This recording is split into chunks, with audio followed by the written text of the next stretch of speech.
देखिए, supreme court का मजमूई जो हफ्ता है, अगर इस हफ्ते के हवाले से देखें तो बहुत सी अहम चीज़ें इस हफ्ते में हुई हैं। केसेस के हवाले से अगर देखें तो मखसूस नशिस्तों का केस था, उस पर समातें हुई, सुपर टैक्स पर समातें हुई। एक तो ये समातें हो रही हैं, दूसरा ये चीज़ है कि ये केसेस कब से ज़ेर इल्तवा है। सुपर टैक्स वाला जो मुकदमा है ये 2016 से ज़ेर इल्तवा है, अब 2025 आ चुका। 10 साल से ज़्यादा ये ज़ेर इल्तवा है और इस पर रेगुलर जो समातें हैं वो अभी आइनी बेंच की तश्कील के बाद आना शुरू हुई हैं। एक तो वकला की, आप कह लें कि वकला की भी अदम दिलचस्पी है। वकला आते हैं, तैयारी के साथ नहीं आते, या अगर कोई वकील हो भी सही तो सुप्रीम कोर्ट का एक अपना डकरम होता है, तो वहाँ पे आपको कोर्ट रूम में मौजूद होना चाहिए। लेकिन वकला वीडियो लिंक पर पेश होने को ज़्यादा फोकिया देते हैं। अब जजेस बाज़ औक़ात होता है कि समात मुलतवी कर देते हैं बगैर कार्रवाई। उनका ये मौक़िफ़ होता है कि जो वकला हैं वो जो प्रिंसिपल रजिस्ट्री है सुप्रीम कोर्ट की इस्लामाबाद की, यहाँ पर आएँ। केसेस के हवाले से अगर देखें तो सुपर टैक्स पर समात थी, मखसूस नशिस्तों का जो केस था वो आपको पता है 2024 में उसका फैसला हुआ। अभी तक उस पर अमल दरामद नहीं हुआ, लेकिन उस फैसले के खिलाफ जो अपीलें हैं वो समात के लिए मुकर्रर कर दी गई हैं। अमल दरामद नहीं हुआ, लेकिन यही एतराज़ सुप्रीम कोर्ट में हामिद खान साहब जो कि पीटीआई को रिप्रेजेंट कर रहे हैं उन्होंने अपनाया।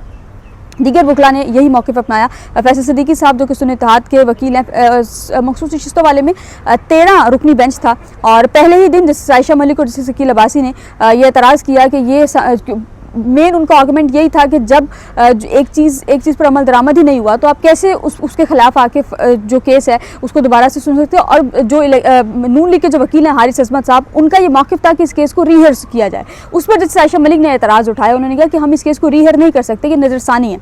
तो नज़रसानी मतलब नून लीग के जो वकील है उनका मौक़िफ़ यह है कि मखसूस नशिस्तों वाले केस को रीहर किया जाए। उनका शायद मौक़िफ़ उनको लग ये रहा है कि अब चूँकि आइनी बेंच आ चुका, 26वीं तरमीम के नतीजे में आया है, और 26वीं तरमीम लाने वाले कौन है ये आपको भी पता है। तो 26वीं तरमीम के नतीजे में आने वाला आइनी बेंच, उनको लगता है कि शायद मखसूस नशिस्तों का जो फैसला है वो गुज़िश्ता फैसले से मुख्तलिफ होगा। दूसरा, इसी हफ्ते जो है वो सुप्रीम कोर्ट में इस्लामाबाद हाई कोर्ट में जजेस सीनियरिटी वाला जो मामला था उस पर भी समातें हुई हैं और उस पर दो समातें हुई हैं। जस्टिस मोहम्मद अली मजहर साहब बड़े ज़बरदस्त जज हैं, वो बड़े बेहतरीन अंदाज में इस चीज़ को लेकर चले। मुनीर मलिक साहब ने दलाइल मुकम्मल किए हुए हैं उस पर, और मुनीर मलिक साहब के बाद जो है वो हामिद खान साहब ने अपने दलाइल शुरू किए हैं, लाहौर बार को रिप्रेजेंट कर रहे हैं। कल उनके दलाइल का पहला दिन था, गुज़िश्ता रोज़ पहला दिन था, और जो है वो है। साथ ही साथ इस हफ्ते जुडिशल कमीशन का इजलास जो है वो 19 मई को होना है। तो इस हफ्ते जुडिशल कमीशन के इजलास की पहले तारीख तब्दील और उसके बाद जुडिशल कमीशन का जो इजलास है उसको पोस्टपोन कर दिया गया। इस्लामाबाद हाई कोर्ट वाले से उसका ताल्लुक है, उसमें कायम मकाम चीफ जस्टिस तमाम हाई कोर्ट्स में आपको पता है कि मौजूद हैं, मां सिवाय लाहौर हाई कोर्ट के। तो Lahore high court, Balochistan high court, चारों हाई कोर्ट्स में चीफ जस्टिस की तैनाती के लिए जुडिशल कमीशन का इजलास होना था। वो इजलास एडजर्न कर दिया गया है और उसकी वजह ये बताई जा रही है कि क्योंकि वो केस इस वक्त इस्लामाबाद सुप्रीम कोर्ट में पेंडिंग है, चल रहा है, इस वजह से उसको एडजर्न किया गया। सिर्फ बलूचिस्तान हाई कोर्ट में जो चीफ जस्टिस की तकर्री है उसके लिए इजलास अब 19 मई को बुलाया गया।